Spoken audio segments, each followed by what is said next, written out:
Hello everyone, welcome to crack with MCQ. Crack with MCQ में आप सभी का स्वागत है। किसी भी एग्ज़ाम की तैयारी करने से पहले और किसी भी एग्ज़ाम में बैठने से पहले उस बोर्ड का प्रीवियस ईयर का क्वेश्चन देखना बहुत इंपॉर्टेंट हो जाता है। उस प्रीवियस ईयर क्वेश्चन का एनालिसिस करना बहुत ही ज़रूरी हो जाता है और इससे पता हमें चलता है कि किस सेक्शन से, किस सब्जेक्ट से कितने क्वेश्चन आ रहे हैं और कहाँ कहाँ से क्वेश्चन आने वाले हैं। वो सारा एनालिसिस करके ही किसी एग्ज़ाम को क्वालिफाई किया जा सकता है। तो आज हम आप सभी को पता है, जो लोग बिहार दरोगा की तैयारी कर रहे होंगे, तो यहाँ पर बिहार में बीपीएसएससी द्वारा आपका एग्ज़ाम लिया जाता है। दरोगा का और मद्य निषेध का, फॉरेस्ट रेंजर का सभी एग्ज़ाम जो है बीपीएसएससी द्वारा लिया जाता है। जैसा आप सभी को पता है कि हमने पीछे प्रीवियस ईयर का क्वेश्चन यानी 1275 के लिए जो क्वेश्चन आया हुआ था, हमने उसका प्री और मेंस का दोनों का मैंने 3 एग्जाम का किया है। मैंने प्री में 2 शिफ्ट हुआ था, दोनों शिफ्ट का कर चुका हूँ और मेंस का भी कर चुका हूँ। आज जो है लेटेस्ट पैटर्न देखेंगे कि किस टाइप का पैटर्न जो है बीपीएसएससी अभी पूछ रहा है, यानी 2024 में किस टाइप का पैटर्न है और आने वाला एग्ज़ाम में किस टाइप का पैटर्न रहेगा। ये बहुत इंपॉर्टेंट हो जाता है ये एनालिसिस देखकर। एनालिसिस करके आप ये यहाँ तक पहुँच सकते हैं कि आने वाला जो एग्ज़ाम है आपको किस टाइप से क्वेश्चन पूछने जा रहा था। इसी सब को लेटेस्ट ट्रेंड देखते हुए आप लोग के लिए आज हम एक एनालिसिस करके आए हैं, जिसका नाम है सब इंस्पेक्टर प्रोहिबिशन यानी मद्य निषेध दरोगा का। आज हम जो एनालिसिस करेंगे, जो एग्जाम जो हुआ था 28/1/2024 को, ये पीटी का क्वेश्चन है। टोटल पोस्ट जो थे 64 पोस्ट थे और आज जो हम लोग करने वाले हैं पूरा क्वेश्चन का एनालिसिस, किस बुक से कितने क्वेश्चन आए हुए हैं और कहाँ से आए हुए हैं, हम बिल्कुल आज लूसेंट बुक से ही करेंगे और किसी भी बुक से हम करने का कोशिश नहीं करेंगे, क्योंकि एक हमारा ये बेसिक बुक है और ये बेसिक बुक जो है ना हर एक इंसान के पास, हर एक स्टूडेंट के पास रहता है। तो हम इसी से एनालिसिस करेंगे और ये एनालिसिस से फ़ायदा इसका ये होगा कि लोग इस पर अच्छे से पढ़ेंगे, क्योंकि कोचिंग में लोग पैसे बहुत बर्बाद कर रहे हैं और टाइम भी बर्बाद कर रहे हैं। इससे अच्छा होगा कि 150 रुपये का बुक में अब बैठ के अगर किसी भी एग्ज़ाम में अगर 50% क्वेश्चन अगर इस बुक से आ जाता है, तो इससे बेस्ट बुक और कुछ भी नहीं हो सकता है। ठीक है, इसी का एनालिसिस करेंगे और आपको हम ये भी बताएंगे कि कितने क्वेश्चन सब्जेक्ट वाइज में आए हुए हैं। ये सब क्वेश्चन आपको बता देता हूँ। चलिए, सबसे पहले आपसे एक रिक्वेस्ट है कि आप इस चैनल पर अगर नए हैं और आप दरोगा की तैयारी कर रहे हैं या बिहार पुलिस की तैयारी कर रहे हैं, तो आपको जो है यहाँ से पूरा लेटेस्ट अपडेट मिलेगा और पूरा क्वेश्चन का एनालिसिस आपको देखने को मिलता है, जिससे आपको तैयारी में थोड़ा करने में आसानी हो जाता है और पढ़ने में थोड़ा आसानी हो जाता है। तो देखिए, यहाँ पर आपको दिख रहा होगा सब्जेक्ट वाइज क्वेश्चन हिसाब से देखा है तो history, geography, economy, politics, science, statics, current, Hindi, math, reasoning और इंग्लिश, यानी 11 टोटल सेक्शन था। 11 सेक्शन में करीब करीब टोटल मेरा 100 क्वेश्चन होता है। तो जब हम बात करेंगे हिस्ट्री की, तो हिस्ट्री से टोटल 14 क्वेश्चन थे, ज्योग्राफी से टोटल 16 क्वेश्चन थे, इकोनॉमिक्स से 13 क्वेश्चन थे, पॉलिटी से 5 क्वेश्चन थे, साइंस से 16 क्वेश्चन थे, स्टैटिक्स से 9 क्वेश्चन थे, करंट से करीब करीब 18 क्वेश्चन थे और हिंदी से 3 क्वेश्चन थे, मैथ के 3 क्वेश्चन थे और रीजनिंग से 2 और इंग्लिश के 1 क्वेश्चन थे। यानी टोटल सेक्शन की बात हम करेंगे तो टोटल 100 क्वेश्चन जो 11 सेक्शन में बटा हुआ था, जिसमें अगर देखा जाए तो इस सब्जेक्ट में इससे हमें क्या पता चलता है, ये हमारा history, geography, economy, politics, science, static, current, इससे हमें ये पता चलता है कि कौन सा सब्जेक्ट को हमें ज़्यादा ध्यान देना पढ़ने पर। तो देखिए, आप दिख रहा होगा ज्योग्राफी यहाँ पर 16 क्वेश्चन पूछा हुआ है, हिस्ट्री 14 क्वेश्चन पूछा हुआ है, इकोनॉमी 13 क्वेश्चन है, हमारा पॉलिटी 5 क्वेश्न है, साइंस हमारा जो है 16 क्वेश्चन है, करंट हमारा 18 क्वेश्चन है और स्टैटिक्स हमारा 9 क्वेश्चन। तो सबसे ज़्यादा किसका है? करंट का इसमें सबसे बड़ा भागीदारी हो जाता है, ज्योग्राफी का, साइंस का, इकोनॉमिक्स का और हिस्ट्री का। ये सब पार्ट जो है ना, history, geography, economy, polity, science और करंट और स्टैटिक्स, यानी 7 सेक्शन हमारे ऐसे हो जाते हैं जिसको तैयारी कराने में फ़ायदा है और जितना जल्दी पढ़ लेंगे उससे हमें फ़ायदा होगा। तो ये तो हमारा हो गया सेक्शन वाइज, यानी 11 सेक्शन में टोटल बटा हुआ था और 11 सेक्शन मिलाकर टोटल कितने क्वेश्चन आ गए? टोटल क्वेश्चन जो हमारा है 100 हो गया। अब सवाल ये होता है कि सर, हमने तो पूरा देख लिया कि चलो सब्जेक्ट में हर सेक्शन वाइज में यानी हर सब्जेक्ट में इतने इतने क्वेश्चन आए, तो कितने क्वेश्चन ये बुक्स किस बुक से आ रहे हैं? सबका सबसे बड़ा क्वेश्चन होता है कि सर किस बुक से आ रहे हैं, साइंस किस बुक से आ रहे हैं। तो मैं आप सभी को बता देना चाहूँ, जितना भी हमने आज एनालिसिस किया है सब लूसेंट बुक से किया है और लूसेंट बुक से हम जब एनालिसिस किए हैं तो आपको हम बताएंगे कि कितने क्वेश्चन आए हुए हैं। देखिए, जब हम लूसेंट बुक से पूरा इसका एनालिसिस किया तो हम देखा हिस्ट्री में 7 क्वेश्चन आए हुए थे, यानी 14 क्वेश्चन टोटल पूछे हुए थे, 7 क्वेश्चन, यानी 50% जो है हिस्ट्री कहाँ से मिल गया आपको। इसमें हिस्ट्री में कम इसलिए मिला है क्योंकि ये क्वेश्चन सबसे ज़्यादा क्वेश्चन पूछे हुए थे। यहाँ पर करीब 14 में से 6 क्वेश्चन ऐसे हैं जो पूछा हुआ था वर्ल्ड हिस्ट्री से, जो वर्ल्ड हिस्ट्री लूसेंट में थोड़ा कम दिया हुआ, और मार्केट में जितने भी बुक है आपको वहाँ पर देखने को कम मिलता है। हिस्ट्री का लगभग ना के बराबर आपको देखने को मिलता है सब्जेक्ट में, जबकि लूसेंट में ये चीज़ यहाँ पे दिया हुआ है, इसलिए थोड़ा कम मिला है। जितना भी इंडियन हिस्ट्री था वहाँ से सब क्वेश्चन मिल गए हैं। एक दो जो है यहाँ पे क्या मिला है हमारा, यहाँ हमको क्या मिला है, तो इसमें वर्ल्ड हिस्ट्री से 1 से 2 क्वेश्चन मिला है, यानी 7 क्वेश्चन मिला है, 50% मिल रहा है, तो अपने जाना बहुत बड़ी बात है। ज्योग्राफी की जब बात करेंगे 16 क्वेश्चन टोटल पूछा गया था। 16 क्वेश्चन में 12 क्वेश्चन जो है ये हमारा बिल्कुल लूसेंट बुक से मिल गया। 16 में 12 मिलना एक अपने आप में बहुत बड़ी उपलब्धि है, ये बात को आप ठान लीजिए। वैसे जब बात करेंगे इकोनॉमी का, इकोनॉमी में टोटल 13 क्वेश्चन पूछा हुआ था। 13 क्वेश्चन में 8 क्वेश्चन जो हमारा ये लूसेंट से पूछा हुआ है। वैसे ही हम बात करेंगे पॉलिटी से, तो पॉलिटी में जो 5 क्वेश्चन था, 3 क्वेश्चन आपको मिल गया लूसेंट से, डायरेक्ट लाइन बाय लाइन की बात हम कर रहे हैं। साइंस क्वेश्चन में 16 क्वेश्चन पूछा हुआ था, 16 में 9 मिल गया, यानी 50% साइंस का यहाँ से भी कवर हो जा रहा है आपको। स्टेटिक्स की बात करेंगे तो स्टेटिक्स में 9 में 3 पूछा हुआ है। देखिए स्टेटिक्स में नहीं मिलने का सबसे बड़ा कारण ये है, 3 ही मिलने का कारण ये है क्योंकि इसमें जो है ना स्टेटिक जो है करंट अफेयर से मिला हुआ था, इसलिए थोड़ा सा ढूंढने में दिक्कत हुआ है, ठीक है। और करंट तो इसका बात ही हम नहीं करेंगे क्योंकि करंट का तो करंट ही होता है, करंट का क्या पढ़ना है, तो करंट हर साल बदलते रहता है, हर महीने बदलता है। हिंदी में 3 क्वेश्चन थे, एकदम इजी थे, बन सका। मैथ थोड़ा सा टफ था, लेकिन 2 क्वेश्चन ठीक ठाक था, बाकी 3 क्वेश्चन जो था वो बिल्कुल 2 क्वेश्चन बिल्कुल टफ था, 1 क्वेश्चन ईजी था। रीजनिंग में 2 एकदम ईजी था, कैलेंडर से क्वेश्चन था, और एक था हमारा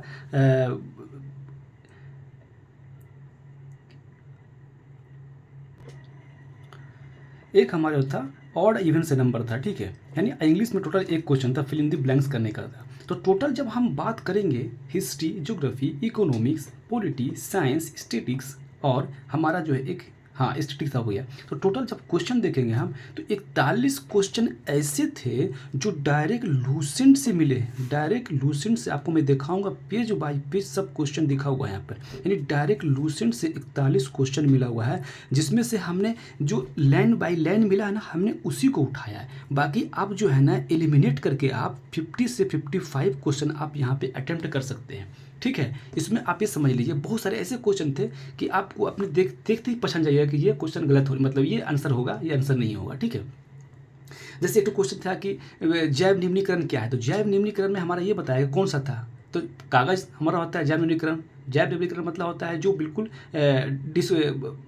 डिस्पोज हो जाए, ठीक है। तो कागज़ क्या होता है, बिल्कुल तरह से गल जाता है, तो वो हमारा क्या है जैव निम्नीकरण में आता है ऑप्शन। बाकी उसमें रबड़ था, प्लास्टिक था, ठीक है, तो ये सब गलता नहीं है। तो ऐसे ही करके बहुत सारे क्वेश्चन जो हमने लिया है, यानी जब टोटल हम इसमें देखते हैं तो 40 से 45 क्वेश्चन जो है, यानी ये तो डायरेक्ट 41 क्वेश्चन मिल गए हैं, डायरेक्ट 41 क्वेश्चन मिले हुए हैं, जिसमें से एलिमिनेट करके जो है आप कम से कम 50+ क्वेश्चन जो है इस लूसेंट से कर सकते हैं। और टोटल जब इन लोग का हम बात करेंगे तो हिस्ट्री, ज्योग्राफी, इकोनॉमी, पॉलिटी और साइंस, स्टैटिक्स मिला के टोटल कितना है 71 क्वेश्चन है। 71 क्वेश्चन पूछा गया था मिलाकर। जब हम इसका आकलन करते हैं 40 से 45 क्वेश्चन का, तो आप ये समझ सकते हैं कि 54 से 50 से 54% जो है इस लूसेंट से मिल रहा है। जो मार्केट में सब हवा करके रखे हुए, हल्ला करके रखे हुए कि हमारे गाइड से इतना क्वेश्चन मिल रहा है, 60%, हमारे गाइड से 55% मिल रहा है, भाई ये आप इसको जितना जल्दी समझ लीजिए उतना फ़ायदा रहेगा, क्योंकि 50 से 54% क्वेश्चन आपको किसी भी एग्जाम में, हमने प्री का किया, बिहार दरोगा का मेंस का किया, मेंस में तो कम से कम हमको लगता है कि 70% क्वेश्चन मिल गया था लूसेंट से। बाकी प्री में जो था कहीं 50% मिला, कहीं पे 54% मिला, कहीं पर 56% मिला। लेकिन आज जो है मध्य निषेध का जो हम कर रहे हैं, इसमें करीब 50 से 54% जो है इस लूसेंट बुक से आपको देखने को मिल गया। और इससे ज़्यादा क्या चाहिए आप इस बुक के बारे में जितनी भी तारीफ की जाए कम है, ठीक है। तो आप इसको अपना बेसिक बुक आप बना लीजिए। मेरे ख्याल से हम जब इतने करने के बाद, हम इतना एक्सप्लेनेशन करने के बाद, इतना एनालिसिस करने के बाद हमको समझ में आ रहा कि ये बुक जितना जल्दी आप लोग जो है ना इसको बेस बना लीजिए, वही फ़ायदा रहेगा, ठीक है। अब तो बात ये होगा, चलिए आपको हम अगर ऐसा लग रहा हो कि नहीं कहीं से मिला, तो आपको हम सारा प्रूफ दे देते हैं कि क्वेश्चन कहाँ से सब पूछे हुए हैं। आपको यहाँ पे दिख रहा होगा। सबसे पहले हिस्ट्री की हम बात करेंगे, तो हिस्ट्री में जब देखने का स्टार्ट करेंगे हम आपको, और हिस्ट्री में पेज नंबर देखिए, सबसे पहला क्वेश्चन हमारा ये था कि शिलालेख के अध्ययन को क्या कहा जाता है।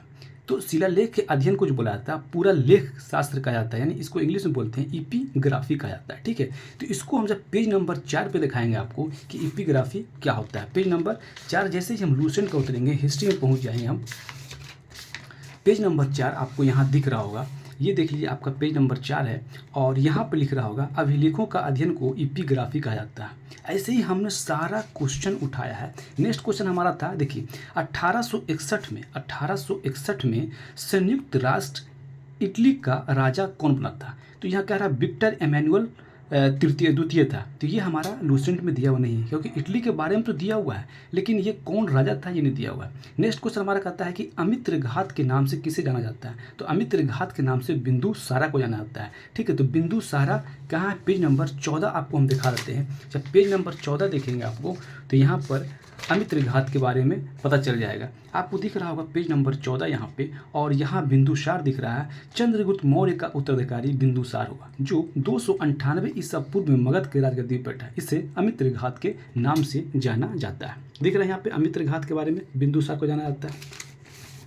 नेक्स्ट क्वेश्चन सेम वैसे ही कहता है कि फ्रांसीसी उपनिवेश में दास प्रथा का अंत कब किया गया था। ये 1845 में किया गया, लेकिन हमारा लूसेंट में नहीं। आप WH देख रहे हो यहाँ पे, वर्ल्ड हिस्ट्री में थोड़ा कम दिया हुआ है पार्ट, इसलिए आपको यहाँ पे देखने को नहीं मिल रहा है। ठीक है, नेक्स्ट क्वेश्चन हमारा कहता है कि मध्यकाल में चर्च कृषकों से उसके उत्पाद का 10वां भाग जो कर के रूप में लेते थे वह क्या कहलाता था। तो उसको हम तीर्थ बोलते थे, तीर्थ। ठीक है, तो ये हमारा वर्ल्ड हिस्ट्री में मिल गया। कहाँ मिला, पेज नंबर 75 जो आप जाएंगे तो वहाँ आपको देखने को मिल गया। देखिए यहाँ पर पेज नंबर आपको 75 दिख रहा, और यहाँ आपको दिख रहा होगा, देखिए यहाँ पर क्या था, टैले एक प्रकार का भूमिकर था और टीथे एक प्रकार का धार्मिक कर था जो चर्च को देना पड़ता था। तो ये क्वेश्चन हमको देखने को मिल गया, और बाकी सेम क्वेश्चन यहाँ पर आपको देखने को मिलेगा। नेक्स्ट क्वेश्चन लिखा हुआ था यहाँ पर, वाइमर गणराज्य के समय जर्मन संसद का नाम क्या था। तो उसका नाम था राइक स्टैग था, लेकिन यहाँ पे लूसेंट में देखने को नहीं मिल रहा है। ठीक है, तो नेक्स्ट क्वेश्चन देखते हैं। 1840 में ब्रिटेन में कौन सा उद्योग प्रमुखता की थी, यानी उद्योग प्रमुख था। तो यानी औद्योगिक क्रांति जो था हमारा ब्रिटेन में प्रचलित था। तो आपको हम दिखा देते हैं, ये क्वेश्चन यहाँ पे दिया हुआ है ब्रिटेन वाला। यहाँ दिख रहा होगा आपको, औद्योगिक क्रांति की शुरुआत इंग्लैंड में हुई है, क्योंकि इंग्लैंड के पास उपनिवेश के कारण कच्चे माल और पूंजी की अधिकता थी। ये वाला क्वेश्चन आपको देखने को मिल गया। नेक्स्ट क्वेश्चन हमारा ये कह रहा है, यूनान को स्वतंत्र देश का दर्जा किस संधि द्वारा मिला था। तो ये हमारा 1832 में मिला था, कुस्तुनतुनिया के संधि से जो है हमको यूनान को स्वतंत्र देश का दर्जा मिला था। ठीक है, तो ये क्वेश्चन भी आपको देखने को नहीं मिलेगा। देखिए हिस्ट्री में 14 क्वेश्चन पूछा हुआ, बेशक 14 क्वेश्चन पूछा हुआ है, लेकिन इसमें वर्ल्ड हिस्ट्री से पूछा हुआ है, इसलिए आपको थोड़ा सा देखने को क्वेश्चन कम मिल रहा है। तो ये 12 से कम क्वेश्चन आपको देखने को नहीं मिला। जितना भी इंडियन हिस्ट्री है सब का सब आपको यहाँ पे देखने को मिला, आपको हम दिखाएंगे। नेक्स्ट क्वेश्चन कहता है कि किस घटना से आहत होकर महात्मा गांधी ने असहयोग आंदोलन वापस ले लिया था। तो असहयोग आंदोलन वापस इसीलिए लिया गया था कि चौरी चौरा कांड हो गया था। ठीक है, इस कारण से था। पेज नंबर आपको हम 60 में दिखा देते हैं कि पेज नंबर 60 में जो है ये वाला क्वेश्चन दिया हुआ है। पेज नंबर 60 में आपको यहाँ पर दिख रहा होगा चौरी चौरा कांड, असहयोग आंदोलन। यहाँ क्या लिखा हुआ, 5 फरवरी 1922 को गोरखपुर के जिले के चौरी चौरा नामक स्थान पर असहयोग आंदोलनकारियों ने क्रोध में आकर थाने में आग लगा दी, जिससे थानेदार ने 21 सिपाहियों की मृत्यु हो गई थी। गांधी जी ने 11 फरवरी 1922 को असहयोग आंदोलन स्थगित कर दिया था। ठीक है, तो ये क्वेश्चन भी आपको देखने को मिला। जो भी इंडियन क्वेश्चन सब मिल जा रहा है, वर्ल्ड हिस्ट्री में थोड़ा सा समस्या। नेक्स्ट क्वेश्चन कहता है हिस्ट्री का, नेक्स्ट क्वेश्चन है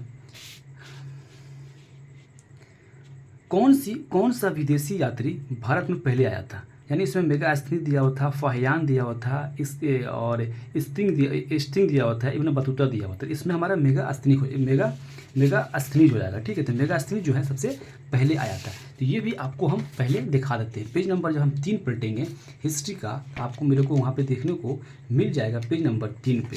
पेज नंबर 3 पे बहुत सारे आपको दिखा देगा। यहाँ पर क्या हुआ देखिए, यहाँ पर मेगास्थनीज है, डाइमेकस है, डायनीसियस है, टॉलमी है, प्लिनी है, फाहियान था, हेंगसंग था और स्टिंग दिया हुआ था। और हमारा ये कौन दिया हुआ था, ये हमारा मेगास्थनीज दिया हुआ था। मेगास्थनीज जो था चंद्रगुप्त मौर्य के दरबार में आया था। तो हमारा ये ऑप्शन किसका हो जाएगा, ये क्वेश्चन का आंसर हमारा हो जाएगा किसका, पेज नंबर 3 मेगास्थनीज हो जाएगा। नेक्स्ट क्वेश्चन कहता है कि इनमें से कौन सी घटना 1971 को घटित हुई थी। तो ये 1971 को घटना हुई थी, ये भी वर्ल्ड हिस्ट्री का ही है, यानी विश्व इतिहास का है। तो भारत और सोवियत संघ का एक मित्र बना था, ठीक है, 19 अगस्त 1971 को।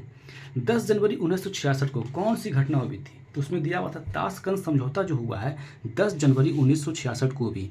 तो ये वाला लूसेंट में हम खोजने का बहुत कोशिश किए, लेकिन मेरे को देखने को मिला नहीं कहीं पर। अगर किसी को लगता है कि लूसेंट में दिया हुआ है तो आप मेरे को कमेंट करके बता दीजिएगा कि हाँ ये दिया हुआ है यहाँ पेज पे, ठीक है, ये आप लोग पर छोड़ देते हैं, हम खोजा हमको नहीं मिला। और दूसरा था कि कालक्रम को सजाएं, इसमें 4 ऑप्शन दिए हुए थे। 4 ऑप्शन में क्या था, अफगानिस्तान का सोवियत संघ पर आक्रमण हुआ था 1979 से लेकर 89 तक हुआ था। बर्लिन की दीवार का गिरना 9 नवंबर 1989 में था। सोवियत संघ की विघटन 31 दिसंबर 1991 में हुआ था। तो ये सब हिस्ट्री, वर्ल्ड हिस्ट्री है। रूसी क्रांति 1917 में, ये हमारा वर्ल्ड हिस्ट्री में दिया हुआ है। तो ये आपको क्या करना पड़ेगा, ये थोड़ा वर्ल्ड हिस्ट्री का है, इसलिए आपको देखने को कम मिल रहा है। नेक्स्ट क्वेश्चन हमारा था कि भारत के विभाजन के संदर्भ में कौन सा कथन गलत था। यानी इसमें 4 गो ऑप्शन दिया हुआ था कि भारत विभाजन जब हुआ था 1905 में, तो इनमें से कौन सा नहीं हुआ था। तो इसमें क्या था, नहीं था। तो विभाजन की योजना में सीमा पार आबादी को स्थानांतरण की योजना थी, यानी सीमा पार करने का कोई योजना नहीं था। यहाँ पर तो हिंदू मुस्लिम को एक राष्ट्र को तोड़ने के लिए, देशभक्ति को तोड़ने के लिए बांटा गया था, ठीक है। सेम जब हम क्वेश्चन देखेंगे, अब तो हमारा हिस्ट्री का हो गया, हिस्ट्री में 14 में से 7 क्वेश्चन आपको देखने को मिलेंगे। सेम जब हम ज्योग्राफी की बात करेंगे तो ज्योग्राफी में पहला क्वेश्चन आया हुआ था, ट्रांस साइबेरियन रेलवे की लंबाई कितनी है। तो ट्रांस साइबेरियन रेलवे की लंबाई जो है टोटल जो था, देखिए इसको ऑप्शन में था 9289 किलोमीटर, लेकिन ये पेज नंबर 143 में जाएंगे लूसेंट के, तो हमको देखने को मिलेगा 9438 किलोमीटर। ये भी आपको हम दिखा देते हैं। यहाँ आपको दिख रहा विश्व का सबसे लंबा रेल मार्ग ट्रांस साइबेरियन रेल मार्ग है, जो लेनिन गार्डन से व्लादिवोस्टॉक तक 9438 किलोमीटर क्या है, लंबा है। तो ये आपको देखने को मिल गया।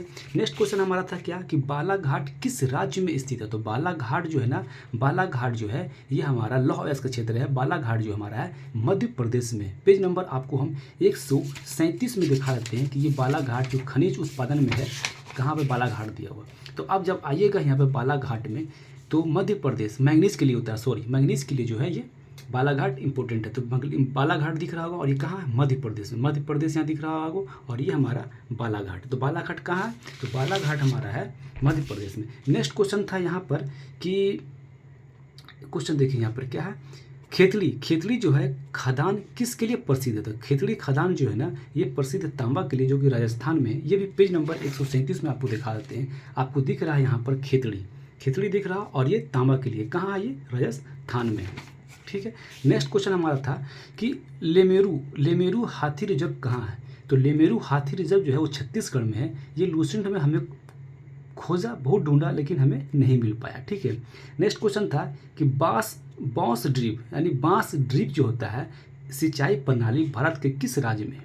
तो ये बांस ड्रिप सिंचाई प्रणाली जो है भारत जो है मेघालय में है। ये भी हमने खोजने का पूरा कोशिश किया लूसेंट में, ये हमको देखने को नहीं मिला।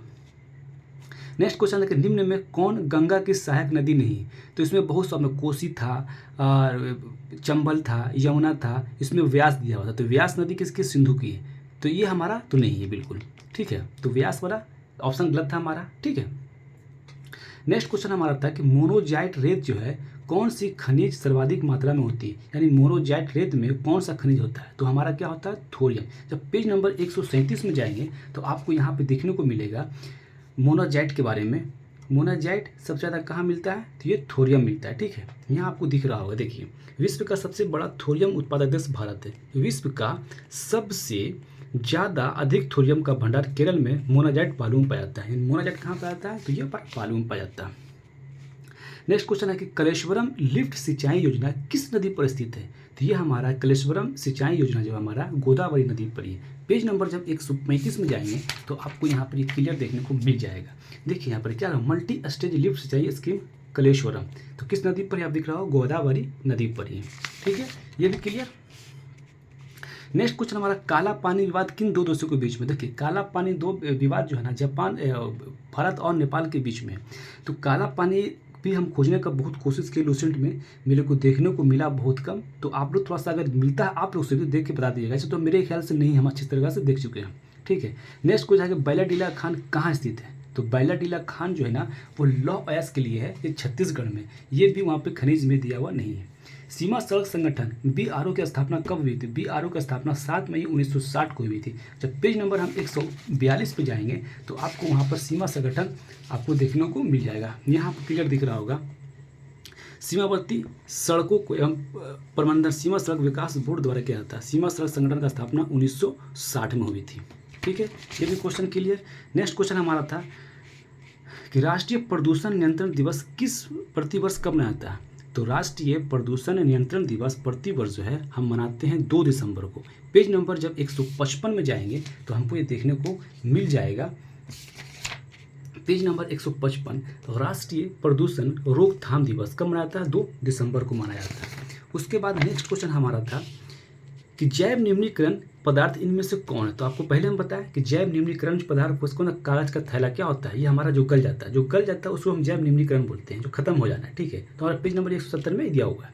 फिर नेक्स्ट क्वेश्चन कहता है हंगुल क्या है। तो हंगुल एक लाल हिरन का नस्ल है जिसको हम लोग एस्टैग बोलते हैं, जो कश्मीर में पाया जाता है। पेज नंबर 163 में।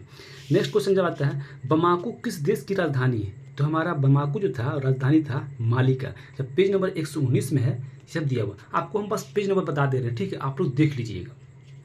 टोबा झील स्थित है कहाँ, सुमात्रा में। तो सुमात्रा ये वर्ल्ड हिस्ट्री का है, पता वर्ल्ड भूगोल का ज्योग्राफी का है, तो ये आपको देखने को नहीं मिला, ठीक है। नेक्स्ट क्वेश्चन हमारा है कि इंपीरियल फॉरेस्ट रिसर्च इंस्टीट्यूट की स्थापना कब हुई थी। देहरादून में हुई। देखिए पेज नंबर 180 में है, तो ये आपको हम थोड़ा सा दिखाते हैं, यहाँ पर आपको कन्फ्यूजन होगा क्योंकि इसका नाम पहले जो था कुछ और था। 180 पेज नंबर 180 में यहाँ आपको दिख रहा हो, देखिए पहले इंडियन फॉरेस्ट कॉलेज इसका नाम था, ठीक है, अब इसका नाम इंपीरियल हो गया। तो ये कहाँ है, देहरादून उत्तराखंड में है, ठीक है। इसी तरह से हमने देखा ज्योग्राफी में, तो ज्योग्राफी में हमको करीब 16-17 क्वेश्चन में हमको देखने को मिल गया, 9 क्वेश्चन देखने को मिल गया, ठीक है। अब हम लोग बात करेंगे इकोनॉमी का। देखिए आपको हम जब क्वेश्चन नंबर पढ़ के बता देते हैं उसका आंसर बताते हैं, और जिसको नोट करना है ना आप लूसेंट में जाके वहाँ पर टिक कर लीजिएगा, ठीक है। देखिए अब क्या उपभोक्ता संरक्षण अधिनियम किस वर्ष आया था। तो ये हमारा 1986 में आया, तो जो कि लूसेंट में हमको देखने को नहीं मिला, खोजा बहुत। अगर किसी को पता हो तो बता दीजिएगा कमेंट करके। यहाँ पर कृषि क्षेत्र में किस प्रकार की बेरोजगारी पाई जाती है। तो छिपी हुई बेरोजगारी किस में पाई जाती है, कृषि क्षेत्र में, ठीक है। ये भी लूसेंट में खोजने का बहुत कोशिश किया पर मिला मेरे को नहीं। अब विश्व व्यापार संगठन किसका एक उत्तराधिकारी है। देखिए इसको आप जो है ना क्वेश्चन को एलिमिनेट करके बना सकते हैं, क्योंकि हमने जो है इसमें दिया हुआ है W गैट होता है, लेकिन ये पूरा इसके बारे में दिया हुआ नहीं है, लेकिन आप एलिमिनेट करके आप बना सकते हैं क्वेश्चन को। गेफेन वस्तु एक प्रकार का माल है क्या है, जिसका मूल्य प्रभाव और आय प्रभाव दोनों होता है, नकारात्मक होता है, उसको हम क्या बोलते हैं, गेफेन वस्तु का प्रकार है। तो पेज नंबर 219 में जाइएगा लूसेंट में, तो ये आपको देखने को मिल जाएगा। कृषि आर्थिक गतिविधि में किस प्रकार का क्षेत्र आता है, यानी कृषि जो आर्थिक होता है वो हमारा प्राथमिक क्षेत्र में आता है। पेज नंबर 181 में जाइएगा लूसेंट के, तो आपको यहाँ देखने को मिल जाएगा। गरीबी रेखा का आकलन निर्धारण कौन सा आधार अपनाया गया। तो ये पेज नंबर 144 में जाएगा, तो इसमें आय और उपभोग आंकड़े को अपनाया गया, ठीक है। प्राथमिक घाटा का मतलब क्या होता है। प्राथमिक घाटा का मतलब होता है इक्वल टू राजकोषीय घाटा में जब ब्याज भुगतान को माइनस करते हैं तो हमारा प्राथमिक घाटा आता है। पेज नंबर 209 में जाइएगा लूसेंट में, तो आपको ये देखने को मिल जाएगा। नेक्स्ट क्वेश्चन कहता है कि मानव विकास सूचकांक जो है ना किसे देख कर नहीं तैयार किया जाता है। तो इसमें लिंगानुपात दिया होता है, लिंगानुपात नहीं जाता था, उसमें 3 ऑप्शन है। 182 में जाइएगा तो आपको वहाँ देखना है जीवन प्रत्याशा, शिक्षा और जीवन स्तर सुधारने का 3 को दिया जाता है। चौथा इसमें लिंगानुपात आता है, ये इससे देख कर नहीं किया जाता है। व्यापार संतुलन घाटा कब होता है। तो ये हमको खोजने का कोशिश किया मिला नहीं, लेकिन इसका आंसर क्या है, जब कोई देश निर्यात की तुलना में आयात ज़्यादा करता है। विनिर्माण उद्योग अर्थव्यवस्था में किस क्षेत्र में आता है। विनिर्माण उद्योग किस में आता है, हमारा ये द्वितीय क्षेत्र में आता है। पेज नंबर 182 में जाइएगा तो आपको ये देखने को मिल जाएगा। किसी वर्ष में प्रत्येक क्षेत्र में प्रत्येक क्षेत्र में अंतिम वस्तु और सेवाओं का उत्पादन क्या कहलाता है? तो हमें उस वर्ष क्षेत्र का कुल उत्पादन कहलाता है। पेज नंबर 186 में जाइएगा तो आपको इलस्ट्रेशन में देखने को मिल जाएगा। स्वामित्व के आधार पर टिस्को किस प्रकार की कंपनी है?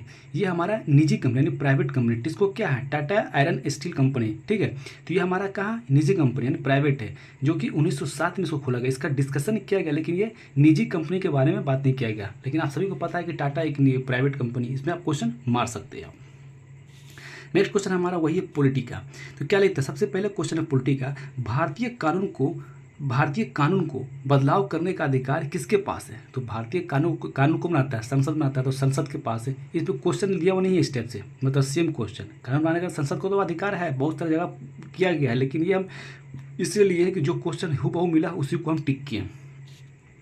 16वें वित्त आयोग का अध्यक्ष का नाम क्या है? तो अरविंद पंगड़िया। ये पेज नंबर 254 में आपको देखने को मिल जाएगा। नेक्स्ट क्वेश्चन कहता है कि भारत के निर्वाचन आयोग का कार्य इनमें से कौन सा नहीं है? तो हमारा चुनाव में अनुसूचित को तैयार करना, तो हमारा नहीं है। तो पेज नंबर 253 में जाइएगा तो आपको सारा उसका कार्य दिया जाएगा चुनाव आयोग का। इनमें से कौन मौलिक अधिकार का उल्लंघन करता है? तो मौलिक अधिकार का उल्लंघन करता है, इसमें ऑप्शन दिया होता है पुस्तक पर प्रतिबंध लगाना। पुस्तक पर प्रतिबंध लगाना मतलब मौलिक उल्लंघन करता है। 233 में जाइएगा तो आपको सारा मौलिक अधिकार देखने को मिल जाएगा। लोकतांत्रिक संविधान में इनमें से कौन सा प्रावधान जो है नहीं रहता है? तो शासन का प्रमुख का नाम रहता है। ऐसे शासन का प्रमुख का नाम करने से मतलब प्रधानमंत्री हमारा पद है, राष्ट्रपति है, अध्यक्ष होता है, लेकिन इसमें शासन कोई प्रमुख जो होता है उसका नाम नहीं होता है, ठीक है। तो इसी के बारे में बोल रहे थे। ऑप्शन देके आप इसको टिक कर सकते हैं, हमारे लोशन में दिया हुआ नहीं है। नेक्स्ट क्वेश्चन हमारा है कि साइंस में आता है। सबसे पहले बायोलॉजी देखेंगे। बायोलॉजी में क्या कहता है? युग में एक्स क्रोमोसोम पिता से वंशानुगत हो तो क्या उत्पन्न होता है? पेज नंबर 372 में जाइएगा तो इसका आंसर हमारा लड़की होगा। क्यों? क्योंकि एक्स मेल फीमेल में होता है और एक्स वाई मेल में होता है। जब एक्स मिले तो क्या होता है? लड़की मिलता है, और एक्स वाई मिलता है तो लड़का होता है। तो वही के बारे में बात की गई। परंकुर और मूलांकुर किसका भाग है? तो परंकुर और मूलांकुर जो है ये हमारा बीज का भाग है। पेज नंबर 375 में दिया हुआ। कौन सा अम्ल शरीर के आमाशय में होता है? तो HCl यानी हाइड्रोक्लोरिक एसिड होता है हमारा किसमें? आमाशय यानी पेट में होता है। तो पेज नंबर 383 में अगर आप जाइएगा तो ये आपको देखने को मिल जाएगा। एकल परिसंचरण अर्थात शरीर से गुजरने के लिए एक चक्र के दौरान रक्त हृदय से केवल एक बार प्रभावित होता है द्वारा प्रदर्शित किया जाता है। क्या? तो हिप्पोकैम्पस, एक्सोकेटस और अनावस्थ होता है। ये थोड़ा सा हमको देखने को नहीं मिला क्वेश्चन यहाँ पर, ये थोड़ा सा बहुत डीपली क्वेश्चन लग रहा है मेरे को। नेक्स्ट क्वेश्चन कहता है रक्त का हृदय की ओर विपरीत प्रवाह, यानी जैसे क्या होता है हमारा हार्ट से लेके पूरे शरीर में ब्लड का सर्कुलेशन होता है, लेकिन यहाँ पर कह रहा है उसका विपरीत, यानी शरीर से हृदय में जाता है। कौन ले जाता है? तो ये हमारा शिरा ले जाता है, यानी विंस ले जाता है, ठीक है। विंस में अशुद्ध खून होता है और हमारा जो कैपिलरी होता है, शिराएँ होती है, उसमें क्या होती है धमनियाँ जो होती है हमारा शुद्ध रुक जाता है। तो ये हम ये कह रहा है कि हृदय से नहीं, शरीर से हृदय की ओर, तो हमारा कौन ले जाएगा? शिरा ले जाएगा। पेज नंबर 385 पे दिया हुआ है। केमिस्ट्री में पूछा हुआ है कौन सा संतुलित नहीं, यानी बैलेंस करने के लिए आया था। 3 इक्वेशन दिया था FeCl2 FeCl3 देखा, जबकि यहाँ पे इसका आंसर था FeCl2 FeCl2 होगा, ठीक है। Fe + Cl2 इसका रिएक्शन बैलेंस करने के लिए हमको FeCl2 होगा। साबुन के साबुनीकरण से क्या बनता है? साबुन का ऑप्शन दिया हुआ है वहाँ पर, लेकिन यहाँ पे ट्राइग्लिसराइड नहीं दिया हुआ है, यानी साबुन के साबुनीकरण से क्या बनता है? तो ट्राइग्लिसराइड बनता है। ये लूसेंट में आपको देखने को नहीं मिलेगा। संक्रमण तत्व क्या होता है? ये भी लूसेंट को नहीं मिलेगा। संक्रमण तत्व क्या होता है? ऐसा तत्व जिनके 2 सबसे बाहरी तत्व कोष अपूर्ण हो। नेक्स्ट होता है कि मोनाजाइट में कौन सा खनिज सर्वाधिक मिलता है? तो थोरियम मिलता है। पेज नंबर 137 पे आपको देखने को मिल जाएगा। कौन सा आइसोमरिक जोड़ी है? तो ये ब्यूटेन और 2-मिथाइल प्रोपेन है। ये भी आपको लूसेंट में देखने को नहीं मिलेगा। नेक्स्ट क्वेश्चन हमारा है कि ऊर्ध्वपतन या सब्लिमेशन जो है ना किसे कहा जाता है? ठोस से सीधे गैस अवस्था में बदल जाना, द्रव से बिना छोड़े। ठोस से सीधे गैस में क्या होता है? सब्लिमेशन। पेज नंबर 340 में जाइएगा लूसेंट के, तो आपको यहाँ पे देखने को मिल जाएगा। इनमें से कौन सा आवर्त गुण नहीं है? इसमें रेडियोधर्मिता की बात कहा था, तो रेडियोधर्मिता जो है ऑप्शन में नहीं था। तो 343 में जाइएगा तो आपको आवर्त सारणी के बारे में पूरा बता दिया जाएगा, उसका संरचना के बारे में, उसकी क्रियाशीलता क्रियाशीलता के बारे में, उसकी एटॉमिक नंबर के बारे में तो ये बताएगा, लेकिन इसमें रेडियोधर्मिता की बात नहीं किया गया था। फिजिक्स में बात करेंगे। फिजिक्स में था कि विद्युत धारा का एसआई मात्रक क्या है? तो विद्युत धारा का एसआई मात्रक एम्पियर होता है, जो कि 322 नंबर पेज में दिया हुआ। इनमें सबसे प्रत्यास्थ इलास्टिक पदार्थ कौन सा है? तो इसमें ऑप्शन था रबड़ था, कागज था, तो हमारा स्टील ऑप्शन था, इसमें स्टील हो जाएगा। पेज नंबर 308 में जाइएगा तो आपको यहाँ पे देखने को मिल जाएगा, लेकिन यहाँ पर स्टील के बारे में दिखाया नहीं गया, ठीक है, और डिस्कशन बस किया गया प्रत्यास्थता का, तो आप इसको आराम से मार सकते हैं। पानी भरी बाल्टी के अंदर गिरा सिक्का उठा हुआ दिखाई देता है, तो किस कारण से दिखाया जाता है? तो ये हमारा क्या होता है? अपवर्तन, प्रकाश का अपवर्तन कारण होता है। पेज नंबर 317 में जाइएगा तो ये आपको देखने को मिल जाएगा। नेत्र गोलक की माप यानी डायमीटर जो होती है लगभग क्या होती है? 2.3 सेंटीमीटर होता है। ये आपको शायद कोई किसी बुक में देखने को मिलेगा। नेक्स्ट था हमारा स्टैटिस्टिक्स था। अंतर्राष्ट्रीय ग्रामीण महिला दिवस किस दिन मनाया जाता है? तो ये 15 अक्टूबर को मनाते हैं। अंतर्राष्ट्रीय ग्रामीण महिला दिवस 15 अक्टूबर को मनाते हैं, जो कि लूसेंट में आपको देखने को नहीं मिलेगा। लॉन्ग वॉक टू फ्रीडम किसकी रचित पुस्तक है? तो ये हमारा नेल्सन मंडेला का है, जो कि पेज नंबर जब 459 में जाइएगा तो आपको यहाँ पे देखने को मिल जाएगा। नेक्स्ट क्वेश्चन हमारा राष्ट्रीय एकता दिवस किसके जन्म दिवस पर मनाया जाता है? तो ये हमारा सरदार वल्लभ भाई पटेल के जन्म दिवस मनाया जाता है 31 अक्टूबर को।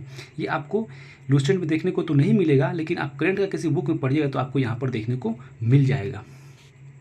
एमनेस्टी इंटरनेशनल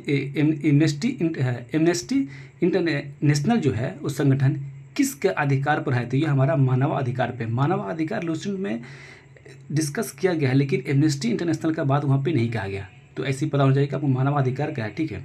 भारतीय तटरक्षक बल की स्थापना कब हुई? तो भारतीय तटरक्षक बल की स्थापना 1 फरवरी 1977 को हुआ। लूसेंट में देखने को नहीं मिलेगा। ठीक है।